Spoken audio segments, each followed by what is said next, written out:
Mesdames, messieurs, bonjour, j'espère que vous allez bien, c'est votre blédard préféré, le samouraï du bled, et on se retrouve pour la dégustation d'aujourd'hui. Une dégustation un petit peu spéciale car on va pas uniquement déguster, mais d'abord conceptionner la recette, faire le gâteau, et ensuite déguster. En préparation au ramadan qui va venir dans quelques jours, on va préparer le gâteau dénommé corne de gazelle. Mon gâteau top 1 dans la pyramide de tous les gâteaux que j'aime. Il est fait à base de pâte d'amande enroulée dans une pâte brisée et enrobée de sucre glace. Et qui coûte dans les boulangeries 1,50 € l'unité. 1,50 € une corne de gazelle. J'ai été choqué la première fois quand je l'ai vu parce que moi j'ai l'habitude, ma mère, elle nous faisait 3-4 kilos d'affilée. Le matin je me levais, j'en prenais 6-7 directement et j'en faisais mon petit déjeuner. Donc je consommais à peu près chaque matin 9 € de corne de gazelle. Ça coûte hyper cher ce genre de gâteau oriental en France. Alors nous aujourd'hui on a pris au maximum 20 € d'ingrédients. Et vous allez voir avec 20 € combien de cornes de gazelle on peut faire. Et combien ça va nous coûter si on l'achetait chez le boulanger ou chez le pâtissier. Du coup, je pars me laver les mains et on se retrouve pour la préparation. C'est la deuxième fois uniquement que je fais cette recette. La première fois, c'était pas mal réussi. Pas à 100%, mais quand même réussi. J'espère que cette fois, je la réussirai à 100% pour vous. On commence par faire la pâte. La pâte, nous avons utilisé... Bon, j'ai utilisé de grosses quantités parce que voilà, je suis gourmand et je veux la faire pour tout le ramadan, donc pour un mois. Et je tiens aussi à préciser qu'il y a différentes manières de faire cette recette. Moi, je le fais à ma façon avec mes goûts. Pour la pâte, nous allons utiliser 600 g de farine, 200 g de beurre doux et de l'eau de fleur. Je vais rajouter un petit peu d'eau parce que normalement on doit utiliser uniquement de l'eau de fleur. Mais moi j'aime pas trop lorsque l'eau de fleur il est trop prononcé. Au point où ça cache le goût de l'amande et du beurre. Donc du coup je vais mélanger un petit peu eau de fleur et de l'eau normale. Allez, on met la main à la pâte. Let's go, bismillah. On commence par les 600 g de farine, comme je l'ai dit tout à l'heure. Beaucoup de beurre, c'est pour ça que c'est hyper gras. 200 g de beurre tendre pour 600 g. Si vous faites avec les portions, normalement, c'est 3 portions pour une portion de beurre.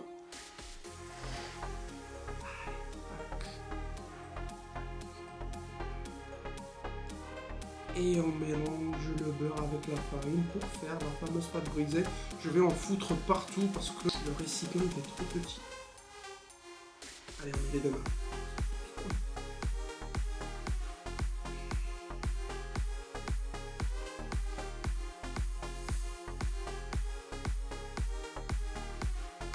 Je vais me lever parce que sinon ça va pas le faire.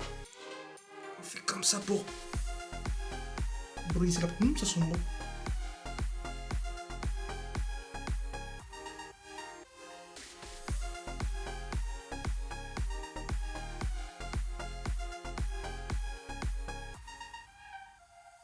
Ramasser... Oh, j'ai mis du beurre partout. On va ramasser tout ça, on gaspille rien. Bon. Là, normalement, prochaine étape, on ajoute petit à petit de l'eau de fleur ou arôme à l'oranger de fleur. Let's go. Oh, c'est fort. Et on doit obtenir une pâte très molle. Vous savez quoi? On va le faire directement sur la table. Et on est des fous.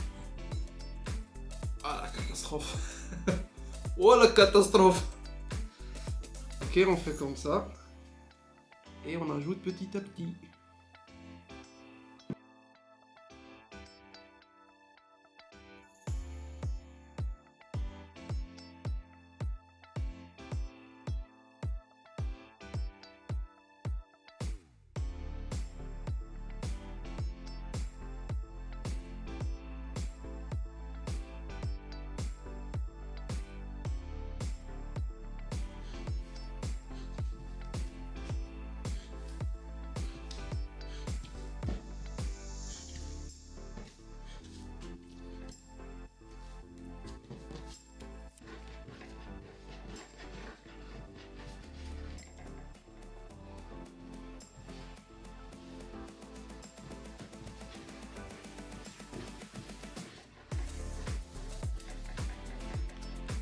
La pâte c'est bon, elle est prête. On la met de côté, on la laisse se reposer un petit peu en attendant qu'on prépare la farce. On met 600 g de poudre d'amande, 200 g de sucre et on malaxe toujours avec de l'eau de fleur. C'est comme pour la pâte, hein, si vous faites en portions, c'est 3 portions de poudre d'amande pour une portion de sucre.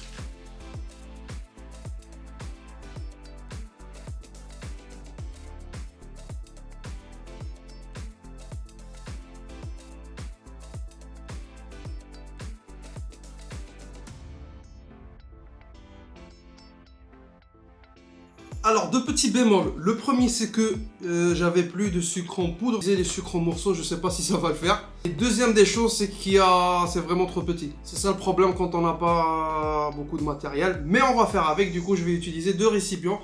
Celui-là et ma vieille casserole.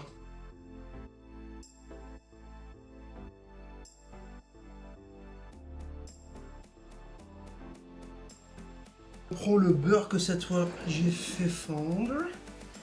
On met d'abord dans la casserole. Let's go. C'est chaud, c'est chaud. Un petit peu ici. Et un petit peu là-bas.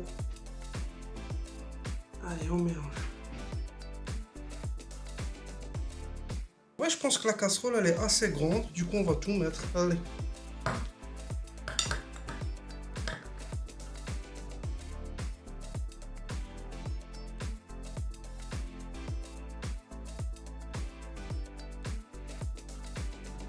Vous l'aurez compris, hein, cette recette n'est pas faite pour les diabétiques parce qu'il y a énormément de sucre et en plus de ça du beurre.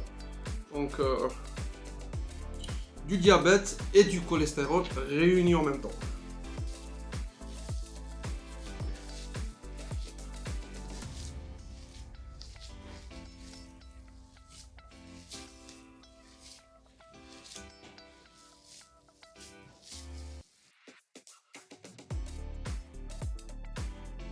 On reprend notre pâte et on va la diviser en petites boulettes de 40 grammes. Alors normalement c'est entre 20 et 30 grammes. Des cornes de gazelle de taille moyenne. Moi je vais les faire très grosses donc je vais les faire à 40 grammes.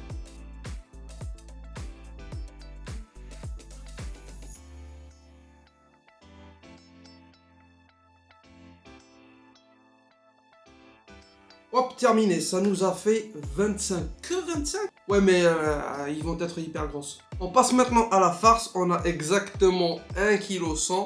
On va la diviser par 25, ça nous fait 44 grammes par une corne de gazelle. Du coup, on va faire des boulettes comme avec la pâte et on va les diviser par 44 grammes. Let's go.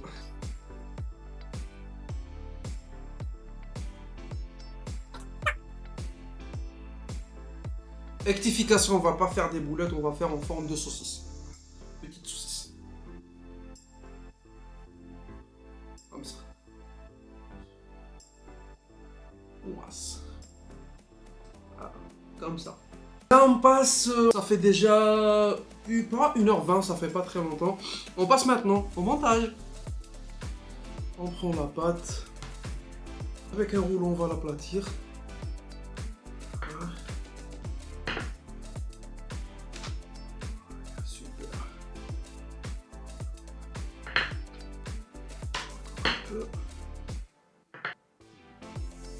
Voilà, vraiment c'est bon.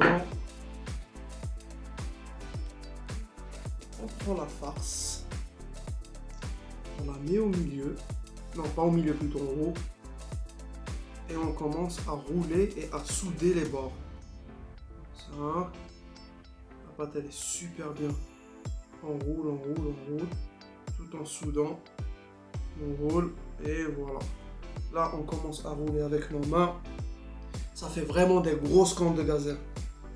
On roule surtout sur les côtés. On roule, on roule, on roule. On fait une forme de demi-lune.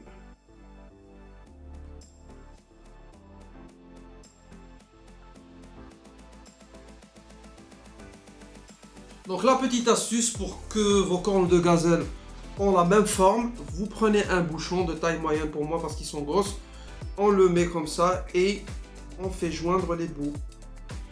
Voilà, on fait bien joindre les bouts parce que lorsque on va les mettre au four à cuire, ils vont s'ouvrir un petit peu.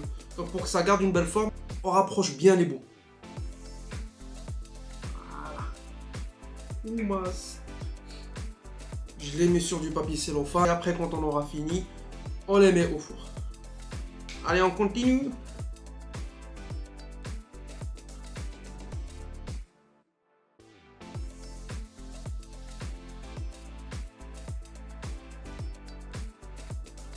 La forme de la corne de gazelle à cette étape me fait penser à un dauphin. Non? Je suis un dauphin. Alors j'ai terminé la moitié avant de les enfourner à 160 degrés maximum. Faut pas mettre la température trop haute, sinon ils risquent de devenir trop durs et cassés. Et étape très importante pour qu'ils implosent pas à l'intérieur, vous prenez un cure-dent et vous faites des petits trous.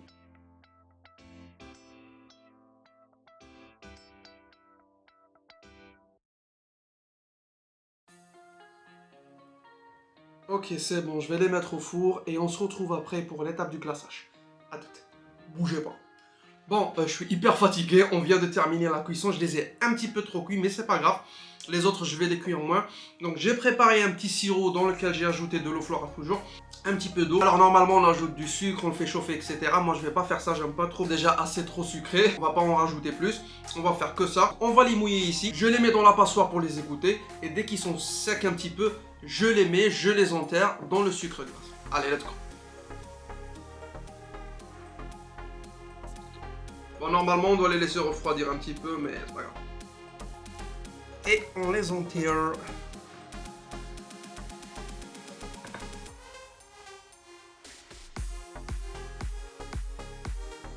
Je fais ça en premier, après je rajoute une autre couche et ça sera bon.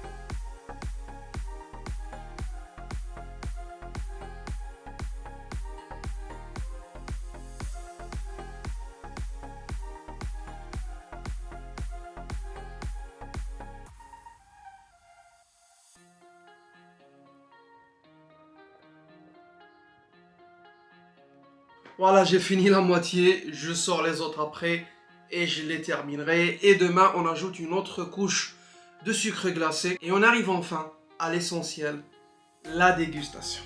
Oh, une belle grosse de gazelle. Alors, regardez la taille hein, par rapport à ma main. Ça, c'est minimum 3 € chez le boulanger. Allez, on déguste.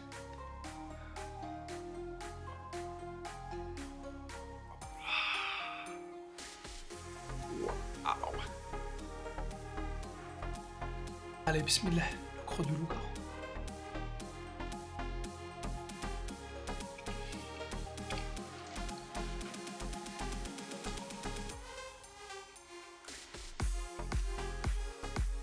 C'est trop bon. C'est très sucré, mais trop bon.